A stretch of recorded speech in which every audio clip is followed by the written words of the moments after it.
Hello everyone, welcome back my channel. ಇವತ್ತಿನ ದಿವಸ ಯಾವ ರೀತಿ ಕಿತ್ತಳೆ ಹಣ್ಣಿನ ಪ್ರಯೋಜನ ಮತ್ತು ಯಾವ ರೀತಿ ಜ್ಯೂಸ್ ಮಾಡೋದನ್ನು ಹೇಳ್ಕೊಡ್ತೇನೆ ಬರ್ರಿ.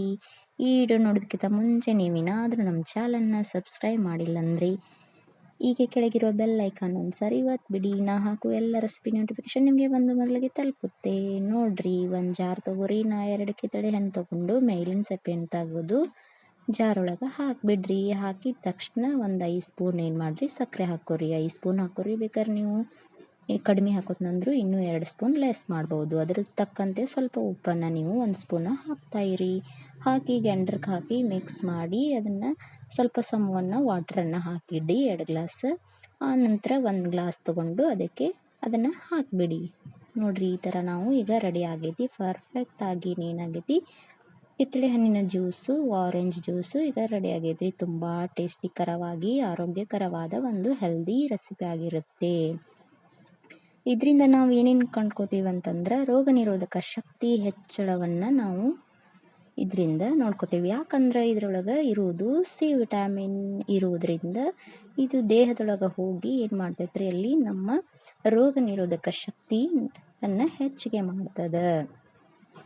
ಹಾಗೆ ಇದು ಚರ್ಮದ ಸಮಸ್ಯೆಗಳು ಇದ್ರೂ ಕೂಡ ಇದೇನು ಮಾಡ್ತದೆ, ಗ್ಲೋ ಬರ್ಲಿಕ್ಕಾಗಿರಬಹುದು, ನಮ್ಮ ಮೈಯಲ್ಲಿ ಯಾವುದೋ ಒಂದು ಪಿಂಪಲ್ಸ್ ಆಗಿರ್ಬೋದು, ಅದು ಇತ್ತಂದ್ರೆ ಅದ್ರ ಸಿಪ್ಪಿ ಕೂಡ ನಾವು ಏನು ಮಾಡ್ಬೋದು, ಪೇಸ್ಟ್ ಮಾಡಿ ಹಚ್ಕೋಬೋದು. ಅದ್ರದ್ದು ಪೇಸ್ಟ್ ಮಾಡಿ ಹಚ್ಕೊಂತ ದಿನ ಒಂದು ಈ ರೀತಿ ಕಿತ್ತಳೆ ಹಣ್ಣು ತಿಂದು ಆರೋಗ್ಯಕರವಾಗಿರಲು ಅಲ್ಲಿ ಏನು ಮಾಡಬೇಕು, ಕಸ್ತೂರಿ ಬೀಜವನ್ನು ನಾನು ಇಲ್ಲಿ ಹಾಕ್ತಾಯಿದ್ದೀನಿ. ನೆನೆ ಇಟ್ಕೊಂಡಿದ್ದೀನಿ. 2 ಕರಿ ದ್ರಾಕ್ಷಿ ಮತ್ತು ಬಾದಾಮನ್ನು ತುರಿದಿಟ್ಕೊಂಡಿನಿ. ಅದನ್ನೂ ಕೂಡ ನಾನಿಲ್ಲಿ ಅದಕ್ಕೆ ಆ್ಯಡ್ ಮಾಡ್ತಾಯಿದ್ದೀನಿ. ಸ್ವಲ್ಪ ನಾವು ಏನು ಮಾಡ್ತಾಯಿದ್ದೀವಿ, ದಾಳಂಬ್ರಿ ಕೂಡ ನಾನು ಇಲ್ಲಿ ಹಾಕ್ತಾಯಿದ್ದೀನಿ.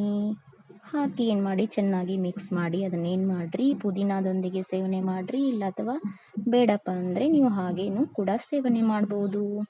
ಹೌದಾ, ಇದು ಹೃದಯದ ಒತ್ತಡನೂ ಕೂಡ ಇದು ಕಡಿಮೆ ಮಾಡುತ್ತೆ. ಯಾಕಂದರೆ ಇದು ಪೊಟ್ಯಾಸಿಯಂ ಮತ್ತು ಫೈಬರ್ ಇರುವುದರಿಂದ ಇದು ನಮ್ಮ ಬಾಡಿಯಲ್ಲಿರುವ ತೂಕವನ್ನು ಕೂಡ ಇದು ಏನು ಮಾಡ್ತದೆ, ಕಡಿಮೆ ಮಾಡಲು ಇದು ಮತ್ತು ನಮ್ಮ ಜೀರ್ಣಕ್ರಿಯೆಯನ್ನು, ಮಲಬದ್ಧತೆಯನ್ನು ನಿವಾರಣೆ ಮಾಡಲಿಕ್ಕೂ ಕೂಡ ಈ ಜ್ಯೂಸ್ ಹೆಲ್ಪ್ಫುಲ್ ಆಗಿರ್ತದೆ. ಇದನ್ನು ಕೂಡ ನಾವೇನು ಮಾಡ್ಬೋದು, ಈ ಥರ ಮಾಡಿಕೊಂಡು ನಾವು ದಿನ ಒಂದು ಟೇಸ್ಟ್ ಮಾಡ್ತಾ ಹೋಗಿ. ಯಾರಾದರೂ ನಿಮಗೆ ಚರ್ಮ ರೋಗ ಇರ್ಬೋದು ಅಥವಾ ನಮಗೆ ಶಕ್ತಿ ಇಲ್ಲ ಅಂತಂದರೆ ಇದನ್ನೇನು ಮಾಡ್ಕೋಬೋದು, ನಾವು ತೂಕವನ್ನು ಇಳಿಕೆ ಮಾಡ್ಕೊಳ್ಳಿಕ್ಕೆ ಇದು ಸಿ ವಿಟಮಿನ್ ಮತ್ತು ಎ ವಿಟಮಿನ್ಗಳಿಂದ ಕಣ್ಣಿನ ಶಕ್ತಿಗೂ ಕೂಡ ಇದು ಏನಾಗ್ತದೆ, ಹೆಲ್ಪ್ಫುಲ್ ಆಗಿರ್ತದೆ. ನೀವು ಕಣ್ಣೇನಾದರೂ ಮಂಜಾಗ್ತಿದ್ದಾವೆ ಅಂತಂದರೆ ಕೂಡ ಇದನ್ನು ನಾವು ಜ್ಯೂಸ್ ಮಾಡಿ ಕುಡಿಬಹುದು. ಇದು ಜಾಸ್ತಿ ಸ್ಕಿನ್ನಿಗೆ ನಾವು ನೋಡ್ತೇವೆ. ಯಾಕಂದರೆ ನಾವು ಈಗ ಎಲ್ಲರೂ ನಾವು ಪಿಂಪಲ್ಸ್ ಆಗ್ತಿದ್ದಾವೆ ಅಂತಿದ್ದೇವೆ. ಎಲ್ಲ ಮಹಿಳೆಯರು ಅವರು ಏನು ಮಾಡಿರಿ, ಈ ಥರ ಜ್ಯೂಸ್ ಮಾಡಿ ಕುಡಿತಾ ಹೋಗಿ ಪಿಂಪಲ್ಸ್ ಎಲ್ಲ ನಿವಾರಣೆ ಆಗ್ತಾವೆ ಅಂತ ಹೇಳ್ತಾ ಲೈಕ್ ಮಾಡಿ, ಶೇರ್ ಮಾಡಿ, ಕಾಮೆಂಟ್ ಮಾಡಿ. ಈ ರೆಸಿಪಿ ನಿಮಗೆ ಈ ಪ್ರಯೋಜನಗಳು ಇಷ್ಟ ಆದರೆ ಒಂದು ಲೈಕ್ ಮಾಡಿ, ಕಮೆಂಟ್ ಮಾಡಿ. Thank you for watching.